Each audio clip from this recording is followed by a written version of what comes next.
Good morning and happy Saturday, everybody. Welcome to our first episode of Let's Get Real Estate. My name is Kimberly Stephens. I'm the broker owner over here at Remax 5-Star Realty, and I am joined today with fellow broker associates Jocelyn, Bradshaw, and Lauree Cunningham. Together, we have over 40 years of experience in real estate. Lauree has over 17 years. We have Jocelyn with over 7 years in real estate, and myself at 12. So a lot of stuff coming at you. Today is going to be about keeping up in this fast-paced market. Some things that we've been able to see from the outside looking in, and that we participate with on a day-to-day basis. And we just have some tips and tricks for you guys on some things that just need to stop. Some things that you guys are doing a great job at and need to continue, and maybe a little bit of advice here or there. Good morning, ladies. Good morning, Jocelyn and Lauree. How are you guys doing today? Good. Thanks for having us. You're welcome. I'm ready to have some fun. So we're going to keep this short and simple for you guys that are listening, and hopefully you get some great information out of it. No matter if you are a buyer, a seller, or an agent in today's market. If you are even dabbling in real estate or looking into the real estate market, it is a crazy ever-changing time right now. Our advice is going to start off with what we need to kind of stop and just setting some expectations. And we're going to start with you buyers. So Jocelyn, we're going to start with you. What are some things in your advice as far as buyers and what they need to stop and start expecting? Well, what I feel like they need to stop is offering way lower than the sales price.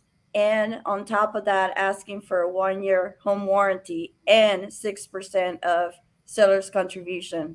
That's a lot to ask for. In today's market, it is, an expectation that should be set, that if you are going to offer lower than ask or a lowball offer and ask for additional items that maybe a few years ago that you might have gotten, that in multiple offer situations, chances are you're not going to get that house, and you have to reassess, do I really want this house? And is this really the best that I'm willing to do as far as getting the house? All right, now over to you, Lauree. As far as buyers, what is your advice on what they need to stop? They need to stop thinking that they can start shopping for a home before they're even pre-qualified, or even before they've even discussed their finances and their situation with a lender. Unless you're paying cash, go pay cash. But a buyer that needs to do a mortgage, they need to make sure that they're pre-qualified to the point that the lender is waiting for the house address and the appraisal to be ordered. That's how far they need to be. Turn in your documents, your IRS, your assets, and be ready. Be ready to make that offer, because we are still in a seller's market, and they're not going to wait for you to get your financing done. They're going to pick the best offer right away. So you need to be ready. Right.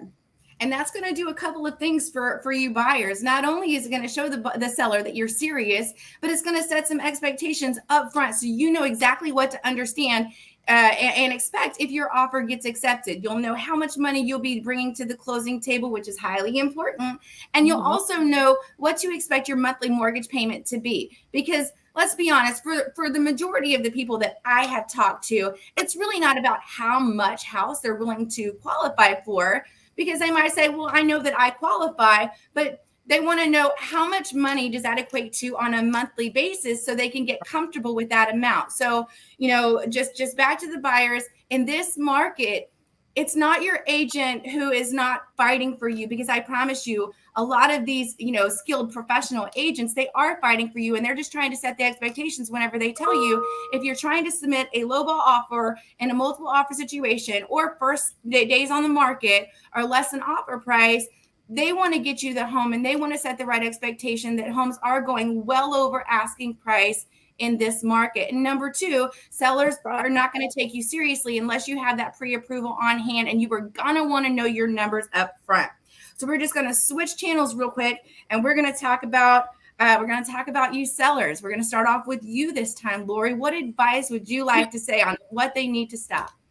Okay, on the seller side, we all know this is a seller's market, but they need to stop expecting that their house is going to be $50,000 to $100,000 over asking price, that we have data that we can do the comps and see what the market is saying your house is going to be worth in a reasonable market. So don't think just because your neighbor sold their house for 10,000 over on day one and had 50 offers that you can go, oh, I'll go 50,000 over.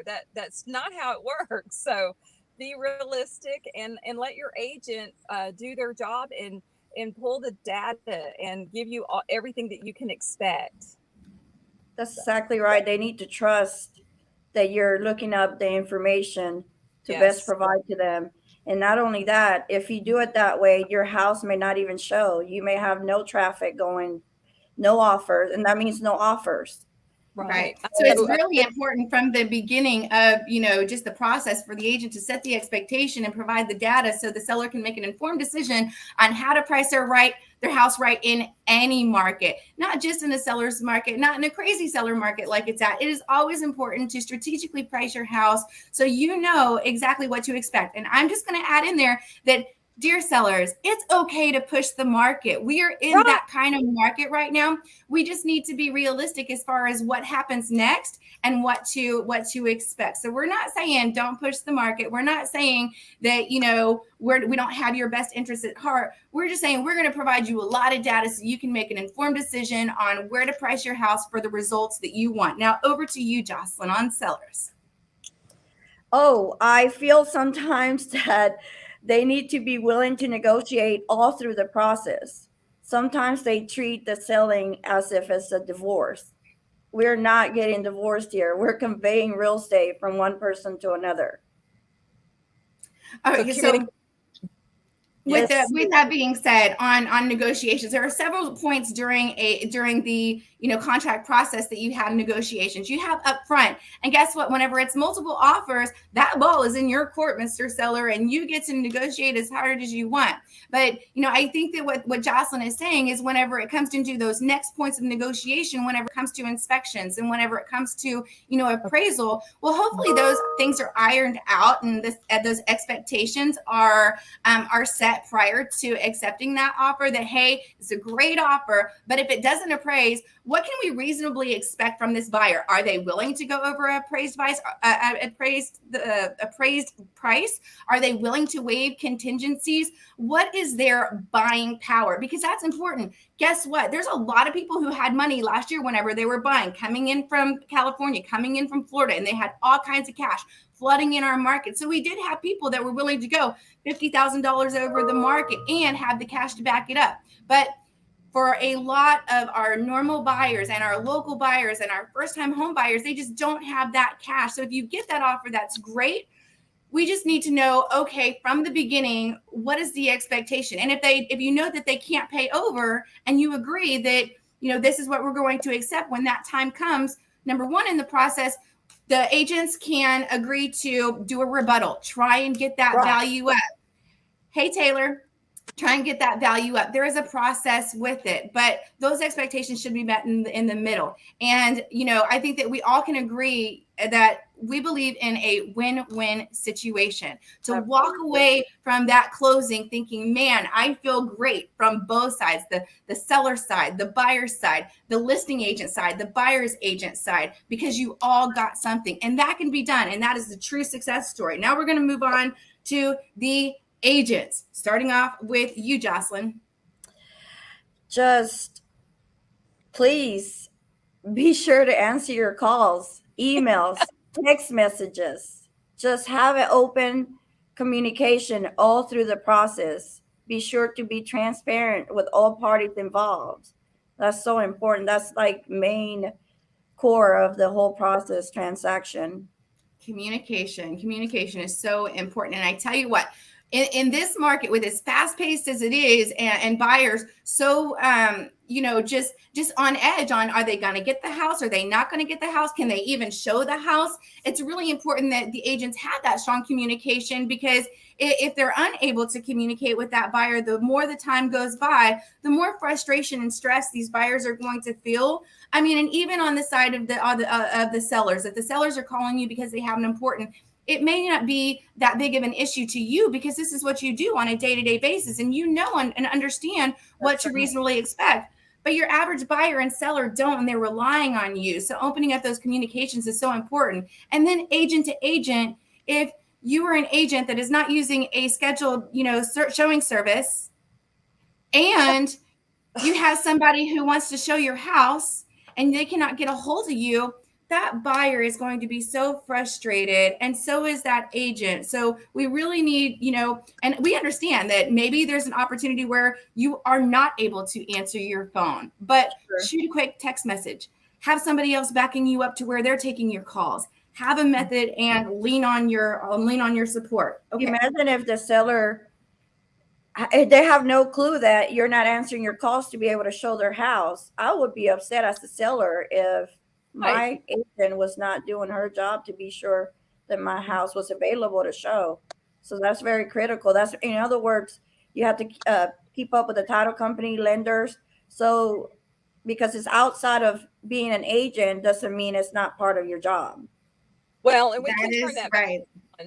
Sellers also, that's another thing. Please make your house available to be shown. Don't put a lot of restrictions that you don't want people in your house. Well, do you want to sell your house, or do you just want to put a sign out there thinking someone's going to magically bring you $400,000, $500,000 cash today and say, okay, it's my house? That'd be great. I mean, they might in this market.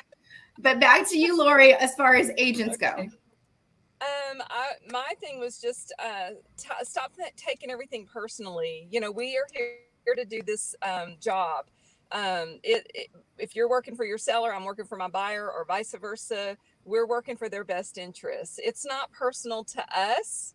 It's personal to our buyers and sellers. So stop taking everything personal. And you think that we're mad at you, or, I can't talk to that agent. And communication, that is the key. And one more thing, upload your attachments to MLS, because if you want everyone to submit the highest and best, or submit an offer on the house you just listed, then you want all of that information. We don't want to have to call you because you're not answering your phone, for one thing, and we want to have all those documents so we can submit a complete offer to you. And that's just the way it is. That's real. And if you're missing a few documents, that can cost you the deal. There's documents that you're supposed to have from the beginning of the transaction, and a week before closing, they found out that you didn't have that one form. Guess what? You're out, and so is your buyer. So I'm going to circle back real quick to the first thing that Lauree said, as far as the agents go, because on the broker side, I see this, time and time again, where agents are taking things personally between agent to agent with something that has nothing to do with the buyer or the seller side. I teach an entire class on the emotionally intelligent agent. And it doesn't mean you're unintelligent, but it means that, whenever it comes to being aware of how your emotions are impacting another one, maybe you could do a little more, practice on that. For instance, there was one of my clients who moved to Florida, and she's calling me super frustrated. And the seller was also super frustrated because the buyer's agent and the listing agent were fighting over which title company to use. Now, ultimately, the buyer just wanted the title policy paid for by the seller. They did not care who you had a relationship with. Listing agent, they preferred to use a specific title company because he's a wholesaler. He has a lot of house. He has a relationship with them.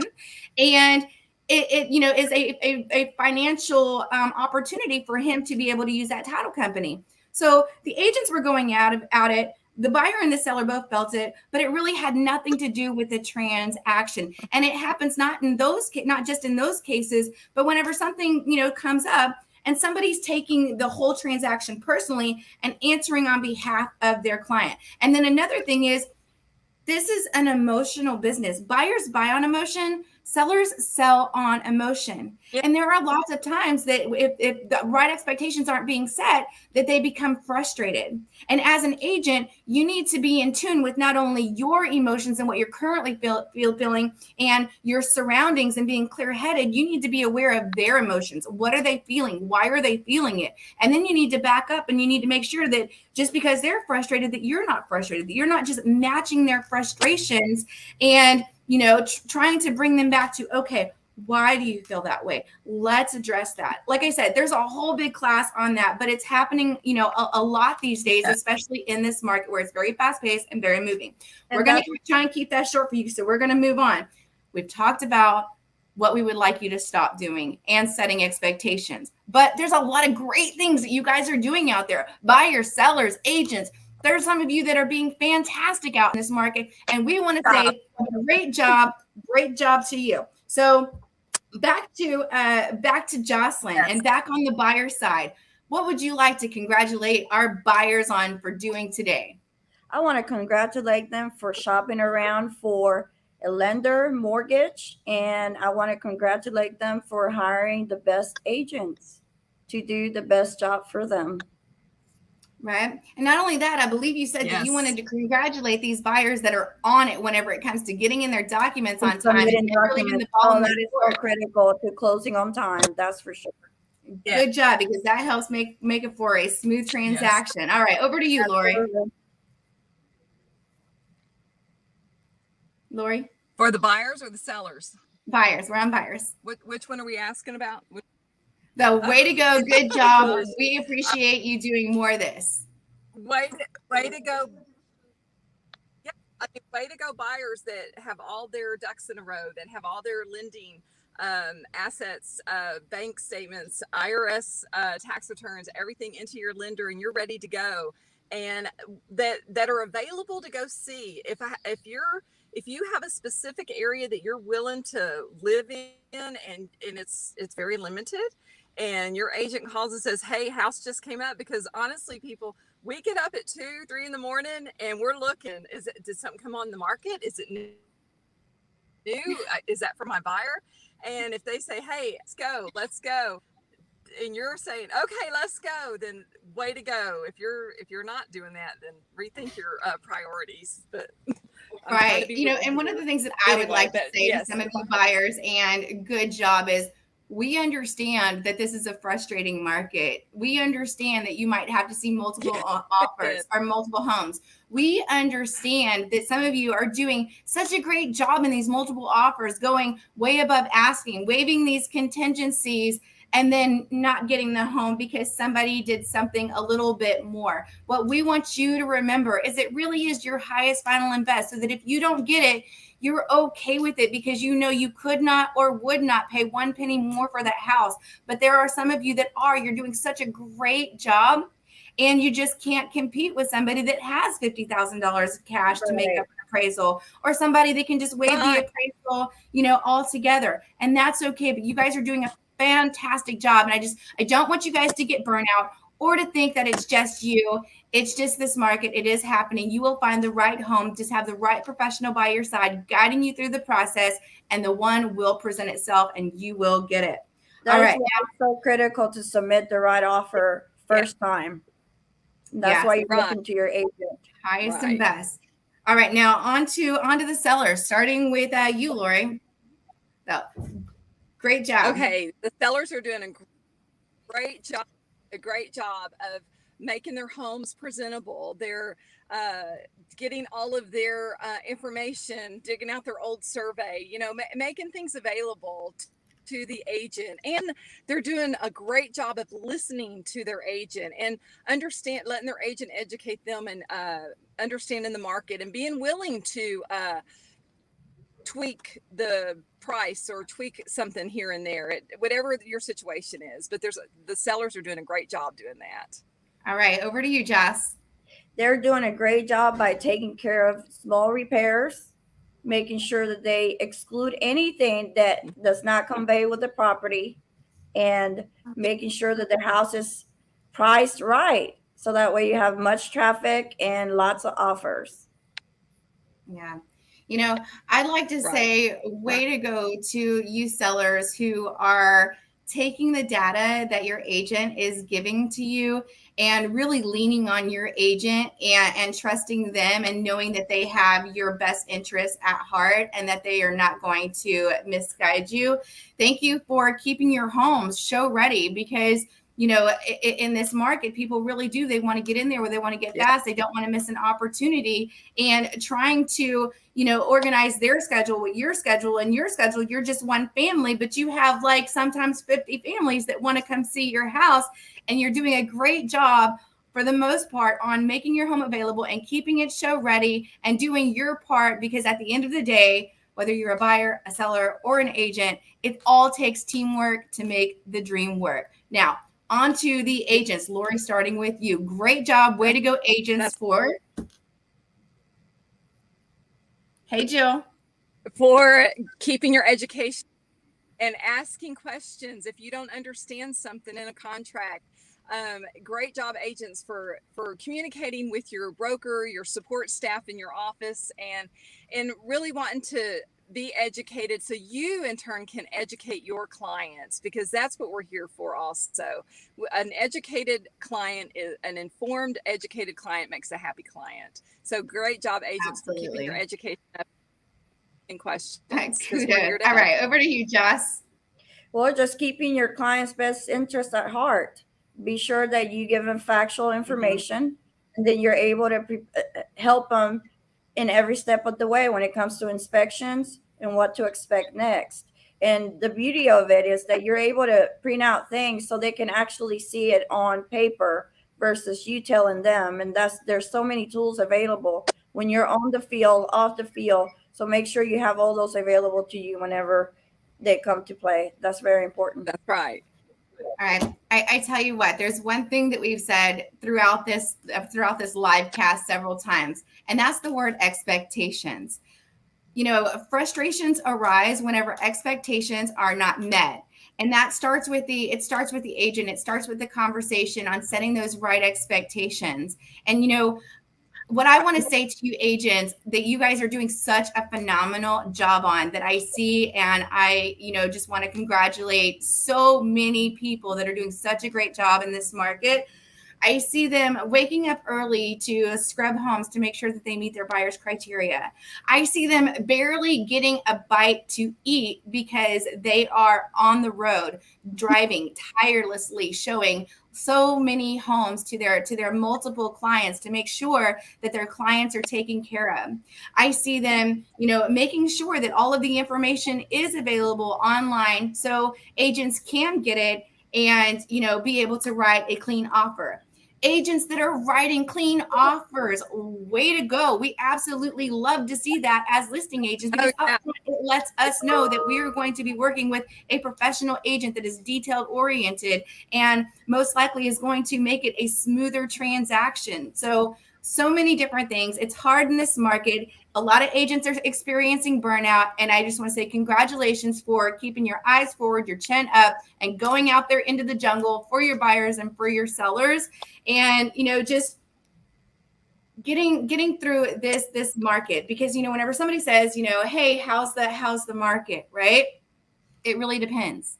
Are you buying or are you selling? Right? Because it's a good market. And I honestly believe that any market is a good market with a good agent that's setting the right expectations in the beginning, that's doing this, you know, full time, no questions asked, being there for their buyers, their sellers, and their fellow agents. Because good job on that. All of you agents that take the time to help out the agent on the other side, to help out that fellow associate in your office, to help out that fellow associate who may not be in your office, who doesn't have the support that you do, and helping them as well. So great job all the way around, you guys. Now, I was going to say that it's very important. It's very important to have a good office, and it's very important to have your fellow agents support you, and that you should never be afraid to ask a question. Yeah, absolutely. That's right. Inform yourself. That's why you have the support of your office and broker. That's why you work under a broker. Okay.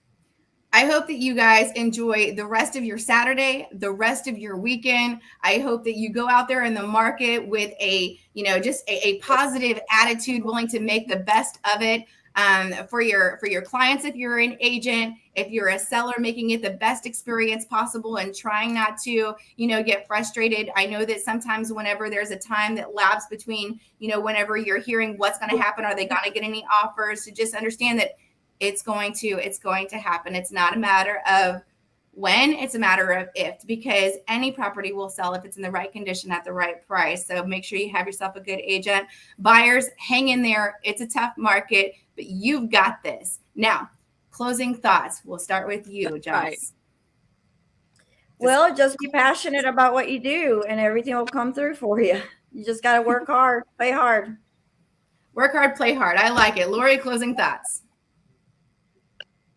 Just remember your ethics and do the right thing. Have your the best interest of your client in the forefront of your mind, and just enjoy and honestly, education. Don't be afraid to ask questions, because we're here, all of us. Yeah. At the end of the day, whenever you love what you do, you never have to work a day in your life. I can tell you that we absolutely love what we do, and we are so thankful and grateful for every opportunity that we get to work with one of you guys, whether you are a buyer, a seller, leasing a property. We absolutely thank you for your trust. To the agents that are, Right. in my office, I want to personally say, thank you for trusting us and your support team and your staff and your fellow agents to give you the right support that you need. I hope that you guys go out there, you slay if you're an agent, you make it a wonderful day if you're a buyer, you're a seller, because at the end of the day, life is short. Let's just go and enjoy it. Stay blessed. Take good care. Until next time, we'll see you soon. Peace out. Bye.